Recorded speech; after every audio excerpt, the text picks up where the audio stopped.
Արգանդի պարանոցի քաղցկեղը հնարավոր է կանխարգելել պատվաստումով և սկրինինգային ծրագրերով։ Առողջապահության համաշխարհային կազմակերպության նոր ռազմավարության մեջ նշվում է, եթե մինչև 15 տարեկան աղջիկների 90%-ը պատվաստվի մարդու պապիլոմավիրուսային վարակի դեմ, ավելի մեծ տարիքում անցնի սկրինինգները, իսկ եթե քաղցկեղ է հայտնաբերվել ճիշտ բուժում ստանա, ապա հիվանդությունը կարող է նահանջել։ Կանխարգելման լավագույն տարբերակներից է կոլպոսկոպիան, որի միջոցով մասնագետները կարողանում են բջջային մակարդակում բացահայտել հիվանդությունը նախաուռուցքային կամ ավելի վաղ փուլերում։ Օպտիկական սարքավորման միջոցով դիտարկվում է արգանդի պարանոցը եւ որտեղ որ կասկածելի է լինում, այդտեղից բիոպսիա է վերցնում, ուղարկում է հյուսվածքաբանական հետազոտության։ Դրա համար շատ կարեւոր է, որպեսզի մենք ունենանք պատրաստված լավ կոլպոսկոպիստներ, որոնք կկարողանան տեսնել այդ խնդիրները եւ ժամանակին ուղարկեն հիվանդին հետագա հետազոտության եւ բուժման։ Քանի որ թեման արդիական է, ՄԱԿ-ի բնակչության հիմնադրամի հայաստանյան գրասենյակը 2025-ից անցկացնում է կոլպոսկոպիայի միջազգային սերտիֆիկացված դասընթաց մանկաբարձ գինեկոլոգների համար։ Մինչև այսօր ծրագրին մասնակցել է 25 բժիշկ, որոնք ստացել են միջազգային ակրեդիտավորում։ Սա ուրեմն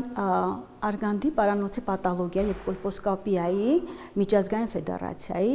եւ քաղցկեղի հետազոտությունների միջազգային գործակալության կողմից մշակված դասընթաց է, որը որ երկու փուլից է բաղկացած։ Առաջինը տեսականն է,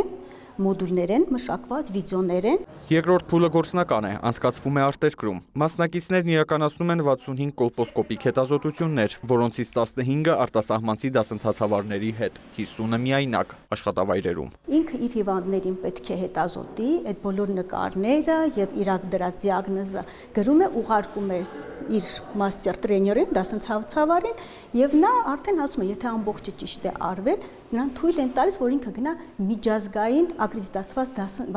քննությանը։ Հատուկ բավականաչափ հետաքրքիր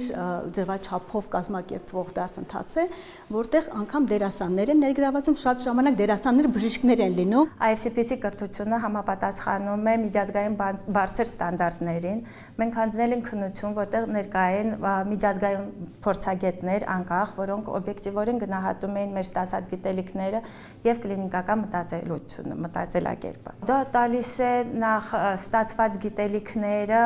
կիրառել օգուտ մեր կանանց, հասկանալ ավելի լավ մոտեցումները միջազգային, ինչպես մենք կարող ենք օգտագործել։ ՄԱԿ-ի բնակչության հիմնադրամը փորձում է ներգրավել հիմնականում այն բժիշկներին, որոնք նաև դասավանդում են, որպեսզի իրենց ստացած գիտելիքները փոխանցեն ապագա գինեկոլոգներին։ Սա մասնակցության պարտադիր պայմաններից է։ Մասնագետները վստահ են, ծրագիրը կօգնի առողջապահության նախարարությանը արգանդի վզիկի քաղցկեղի դեմ պայքարի աշխատանքներում։ Արամ Արանտյան, Աշոտ Խաչատրյան, լուրեր։